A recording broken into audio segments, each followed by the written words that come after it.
Bien chicos, muy buenos días. Daremos inicio a la clase de biología con el tema los seres vivos, ¿no? Bueno, ustedes saben ya que la biología pues es una ciencia que estudia todo ser vivo, ya sea su funcionamiento, características, comportamiento y relación con el medio ambiente, ¿no?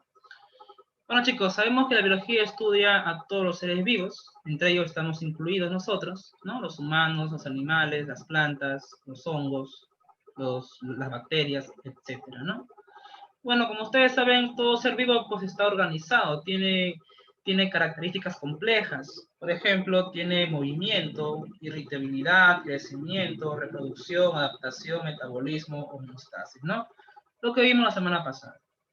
Entonces, una de sus características es de cómo ellos se organizan, ¿no? Por ejemplo, ellos se organizan en un nivel químico, ¿no? Mediante átomos, ¿no? Sabemos que nosotros, los seres vivos, estamos formados por un conjunto de átomos como carbono, hidrógeno, oxígeno, nitrógeno, ¿no? Que son base para nuestro desarrollo, ¿no?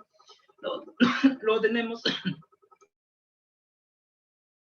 disculpen, luego tenemos el nivel molecular, ¿no? Que básicamente es la unión de dos átomos. Por ejemplo, el oxígeno, el agua, el CO2.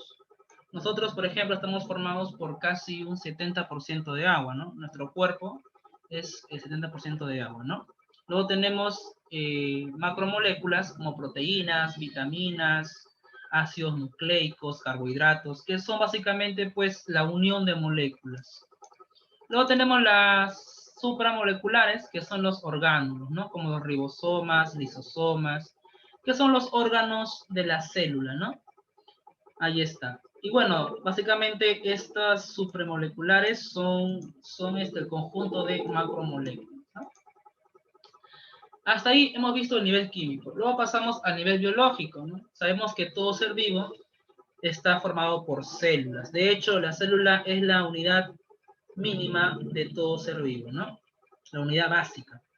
Pero también hay que entender que hay tres tipos de células. Tenemos las procariotas, que son las más primitivas, las eucariotas, las actuales, y las arqueobacterias. Chicos, de hecho las arqueobacterias son más primitivas que las procariotas, ¿ya? Pero bueno. Ahora, en las procariotas pues tenemos a las bacterias, ¿no? Las bacterias son las únicas que están formadas por células procariotas. ¿Por qué? Porque son muy antiguas. Y las células más evolucionadas son las eucariotas, nosotros, ¿no? Nosotros. Luego tenemos el, el tisular, ¿no? Que está formado por tejidos, como por ejemplo el tejido epitelial, el tejido nervioso, muscular y el conectivo, ¿no? Luego tenemos el nivel organológico, que básicamente son los órganos, como el corazón, el páncreas. Y luego el sistemático, ¿no? Que básicamente es la unión de órganos y forma pues el sistema circulatorio, el sistema digestivo. Y por último, la unión de todos los sistemas que forma el individuo, en este caso el ser humano, ¿no? Entonces, las células, ¿no? Se pueden juntar, se pueden unir y te forman un tejido, el nivel tisular. Luego los tejidos también pues se unen, se agrupan y forman órganos. La unión de órganos, el conjunto de órganos te forma un sistema y la suma de todos los sistemas forma un individuo, ¿no? Un individuo. Hasta ahí hemos visto la parte biológica del ser vivo. Ahora, la parte ecológica, pues, básicamente ya es la relación, ¿no? Por ejemplo, todo ser vivo anda en poblaciones, ¿no? Por ejemplo, una población es el conjunto de una misma especie, ¿no? Es decir, hay seres vivos que se relacionan con su misma especie, como por ejemplo las aves, ¿no? Las aves andan con sus mismas especies, al igual que algunos felinos, ¿no? Misma especie. Luego tenemos la comunidad, que es el conjunto de poblaciones, el conjunto de varias especies. Por ejemplo, nuestra casa, bueno, si tienes mascotas, ¿no? Una granja, por ejemplo. Una granja es una comunidad, porque hay varias especies. Hay gallinas, patos, gansos, pollos, perros, gatos, chanchos. O sea, es una comunidad, un conjunto de varias especies diferentes, conjunto de poblaciones.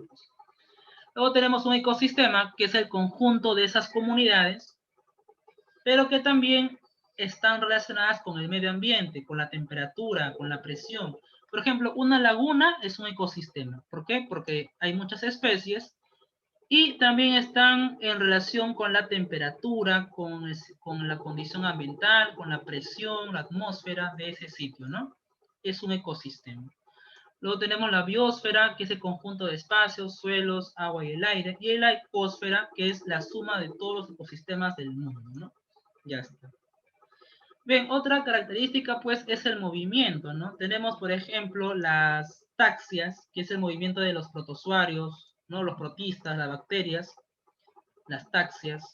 Luego tenemos las nastias, ¿no? Que es la reacción ante un estímulo, por ejemplo, una planta carnívora, ¿no? Se cierra producto a una reacción, ¿no? Donde el estímulo, ¿quién es? El insecto que está atrapando.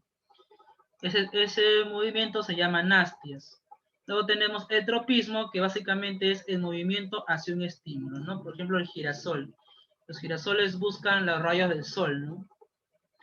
Por eso le dicen girasol, ¿no? Porque giran hacia el sol, ¿no? Ese movimiento se llama tropismo, ¿no? Ellos buscan los rayos del sol, es decir, su movimiento va dirigido hacia ese estímulo, ¿no? Hacia el sol. Luego tenemos la irritabilidad, que es una característica también de los seres vivos, ¿no? Por ejemplo, nosotros nos irritamos por el aumento de la temperatura, ¿no? ¿Y qué es lo que respondemos? Ah, ya, nuestro sudor, la transpiración. Entonces, cuando tú respondes ante un estímulo, como la temperatura, tu cuerpo también, pues, reacciona, responde. ¿Cómo responde? Con transpirar, ¿no? Te dice, transpiramos en el verano por el aumento de la temperatura. Claro, pues respondemos ante ese estímulo, que es el aumento de la temperatura. Esa característica se llama irritabilidad, ¿ok? Luego tenemos el crecimiento, que básicamente es el aumento de la masa celular, ¿no? Las células aumentan en tamaño y también en número, y ese aumento, pues, es lo que genera el crecimiento, ¿no? Luego tenemos la adaptación, que es otra característica de nosotros, que básicamente, pues, como dice el nombre, es adaptarnos, ¿no? Adaptarnos a las condiciones ambientales. Por ejemplo, los osos polares se adaptaron al polo norte, ¿no? A las bajas temperaturas. También las personas de la sierra se adaptan al frío, ¿no? Su cuerpo está adaptado. Es igual que tú mandaras, pues, a una persona de la sierra, lo mandarás a la selva, donde hace mucho calor.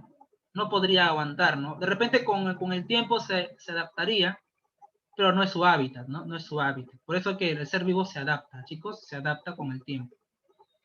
Pero también la adaptación no solamente tiene que ver con los cambios ambientales, sino también con la tecnología, ¿no? Por ejemplo, ustedes se han adaptado a las clases virtuales. Entonces también es una forma de evolución, ¿no? Bien, luego tenemos la reproducción, ¿no? Que básicamente nos dice que los seres vivos, nosotros, garantizamos la continuidad de nuestra especie, ¿no? A través de la reproducción. Puede ser asexual o puede ser sexual. ¿Cuándo es asexual? Cuando participa un individuo, es decir, un solo gameto, ¿no? Un gameto. ¿Ok? Un gameto. Ahí tenemos una reproducción asexual. Y bueno, cuando ocurre esto, pues los hijos son idénticos a los padres, son iguales, no hay ninguna diferencia, ¿no? Interviene un solo gameto. Y bueno, en la sexual intervienen dos gametos, ¿no? O dos individuos. Y bueno, en la reproducción sexual, que es nuestra reproducción, existe una variabilidad genética, ¿no? Por ejemplo, los hijos tienen semejanzas o rasgos a los padres, pero nunca serán iguales. Entonces, eso genera la variabilidad genética. Eso genera que los hijos tengan muchas diferencias entre sus padres, ¿no? Luego tenemos el metabolismo, que básicamente son el conjunto de reacciones químicas que ocurren dentro de nosotros, ¿no? Y justamente estas reacciones químicas se producen porque estamos alimentándonos, estamos introduciendo esos alimentos que nos ayudan a nuestro desarrollo. Entonces, para que eso funcione, debe haber un metabolismo, una reacción química que ayude a que nosotros podamos asimilar esas sustancias y así poder crecer. Ok, chicos, entonces eso se llama metabolismo, reacciones químicas. Pero bien, el metabolismo también pues se divide, ¿no? En anabolismo y catabolismo. El anabolismo, ¿qué es lo que hace? Absorbe energía para poder agrupar a todo lo que tú estás consumiendo, ¿no? Entonces, el anabolismo agrupa, sintetiza la glucosa, por ejemplo, ¿no? Entonces, para que ellos puedan, para que el anabolismo sintetice o agrupe la glucosa, tiene que absorber energía, ¿ok? Luego tenemos el catabolismo, que es lo contrario, ¿no? Ellos degradan, separan. Por ejemplo, ellos separan la glucosa, lo descomponen. Y para que esto se realice, necesitamos liberar energía. Cuando liberamos energía, estamos degradando, separando la glucosa, ¿ok? Luego tenemos la homeostasis, que es la regulación de nuestro cuerpo, ¿no? Por ejemplo, nuestro cuerpo tiene pues esa regulación térmica, ¿no? Cuando, por ejemplo, estamos con fiebre, la temperatura pues llega hasta un punto, ¿no? Porque, ¿qué pasaría si tu cuerpo no regulara ese equilibrio? Nuestra temperatura iría aumentando hasta morir, ¿cierto? Entonces, nuestro cuerpo tiene esa capacidad de regular nuestro sistema, es decir, dar el equilibrio interno, ¿no? Nosotros llegamos hasta un punto de la fiebre y a través de pastillas, medicamentos, nuestro cuerpo se regula, busca el equilibrio. Entonces, esa característica se llama homeostasis. Homeostasis. Bien, chicos, luego tenemos pues ramas de la biología, ¿no?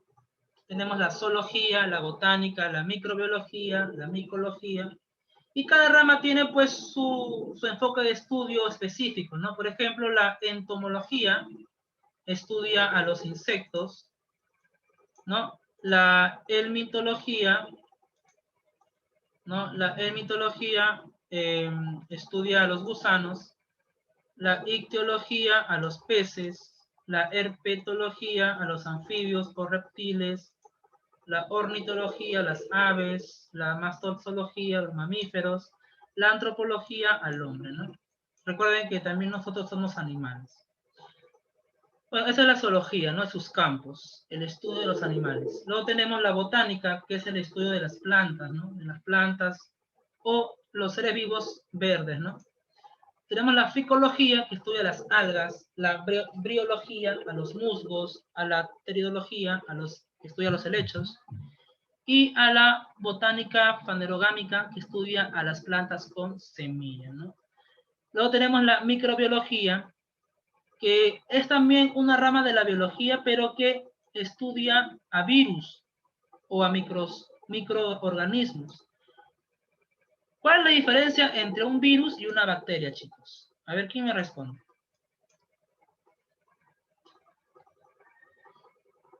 Yo sé que ambos son pequeños, pero ¿cuál es la diferencia entre un virus y una bacteria? Chicos, la diferencia es que el virus no tiene vida y la bacteria sí. Profesor, entonces si el virus no tiene vida, ¿qué es el virus? Es un agente nada más, un agente infeccioso. Es como una enfermedad. Pero, profe, ¿y cuál es por la diferencia? Tanto por las bacterias como el virus traen enfermedades, pero y si pues el virus no está vivo, ¿cómo es que lo contraemos a diferencia de las bacterias? Es una muy buena pregunta, ¿no? Bueno, como tú sabes, las enfermedades no siempre lo causan seres vivos. Por ejemplo, la neumonía es producto de un virus o de una bacteria, chicos. El SIDA es producto de un virus o de una bacteria. Entonces, Virus, eso sí. entonces justamente esos son agentes infecciosos, son enfermedades. Y no siempre las enfermedades son seres vivos. Entonces, el virus no tiene vida. Simplemente es un agente infeccioso que afecta a las células. Las bacterias sí, ¿no? Ellos sí tienen vida. Y también los protistas. ¿No, chicos? Luego tenemos la otra rama que es la micología, que estudia a los hongos. Bien, hasta ahí alguna pregunta, chicos, para comenzar con el libro. Hasta donde vamos a avanzar ya, porque solo tenemos 40 minutos de biología. Así que, chicos, comenzamos.